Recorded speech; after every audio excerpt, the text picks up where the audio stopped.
This is Jaleel Smith Riley in a Cincinnati, Ohio courtroom, where he faces charges for a violent robbery that left a 20-year-old woman dead and her boyfriend seriously injured. Police say that on the night of the incident, Smith Riley approached Portia Brooks and her boyfriend Aaron Martin, demanding money. When Martin revealed he had no cash, Smith Riley shot him in the head, leading to permanent brain damage. He then turned the gun on Brooks, killing her just days later. Lord, go back on with this is what I come up with this. This is somebody that feels genuine remorse. This is somebody that thinks about this every day, and he knows that he can't go back in time and undo what he did. But he killed me mentally, emotionally. He killed my identity as a mother of 3, as a family of 4. These are the moments right before Jaleel Smith Riley hears the news that he will never return home again. Defendant serve a term of life without parole. As to count 4 for the offense of attempted murder. This is Diana Lovejoy, who once lived in Carlsbad, California. After a tumultuous divorce from her husband, Greg Malvihill, she was ordered to pay him $20,000 and share custody of their son. In a fit of rage, Diana plotted to kill Greg with the help of her boyfriend, Weldon McDavid. On the day of the attack, Greg was shot in the torso but miraculously survived. The evidence against Diana and McDavid was overwhelming, and during the trial, Diana displayed a chilling indifference.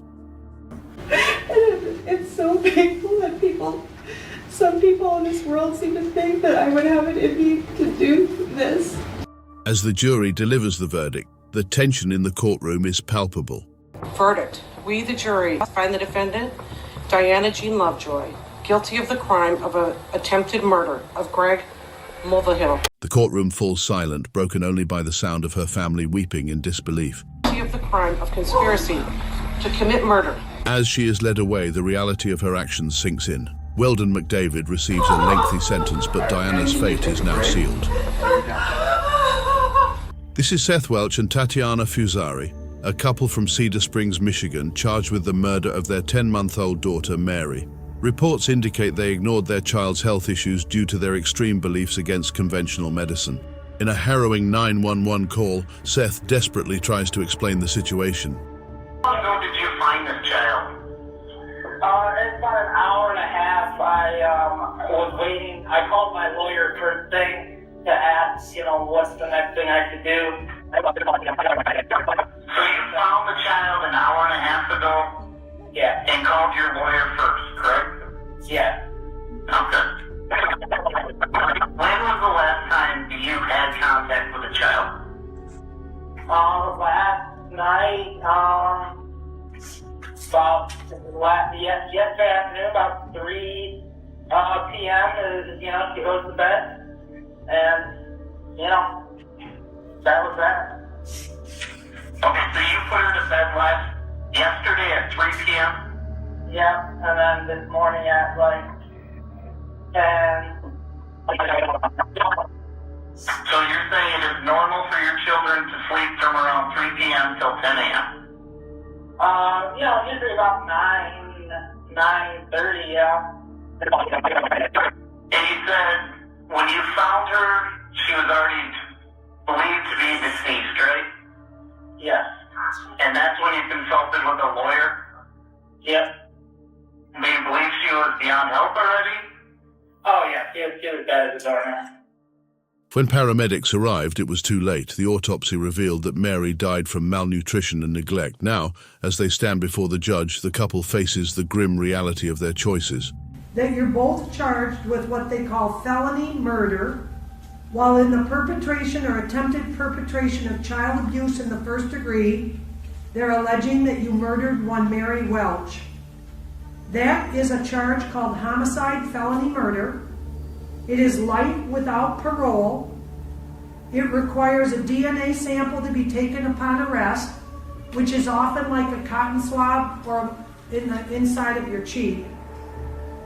The second offense that you're both charged with is called child abuse in the first degree, where they're alleging you knowingly or intentionally caused serious physical harm to a child. They're talking about this Mary Welch. It is a felony possible penalty of up to life imprisonment or any term of years The less courtroom than gasps life. as the implications of the charges become clear. This is a shocking moment for Seth and Tatiana, realizing they will be held accountable for their inaction. This is Rhinestone, a man from Colorado who went on a crime spree that spanned 5 counties, broadcast live by a news helicopter. He was convicted of carjacking multiple vehicles, including one with a 4-year-old inside. Footage from the chase shows Rhinestone speeding through traffic, clearly endangering lives. After his capture, he appeared in court, claiming he was under the influence of drugs and emotional stress. Hey, did you know I made the news in the UK and Australia? What? Yeah, you get paid by YouTube. So, Channel 7 News, I believe, is going to be the one that gets paid for that. Well, I'm going to contact Channel 7 News. I want to get paid. You guys are getting paid using my name and my video footage. Seeming like I was bragging about making international news, this, that, and the other. That was within the first week of being arrested. Still coming off of drugs. The courtroom holds its breath as the judge prepares to deliver the sentence. Rhinestone is sentenced to an astonishing 160 years in prison, a harsh reminder of the consequences of his reckless behavior. This is Esteban Carpio, who was being questioned for the stabbing of an 85-year-old woman in Rhode Island. During the police interview, he grabbed an officer's gun and shot him, then attempted to escape. At his arraignment, Esteban appeared in court with visible injuries, shocking everyone present. As the jury delivers the verdict, the tension is palpable. Esteban's reaction is one of disbelief, knowing he will face life behind bars.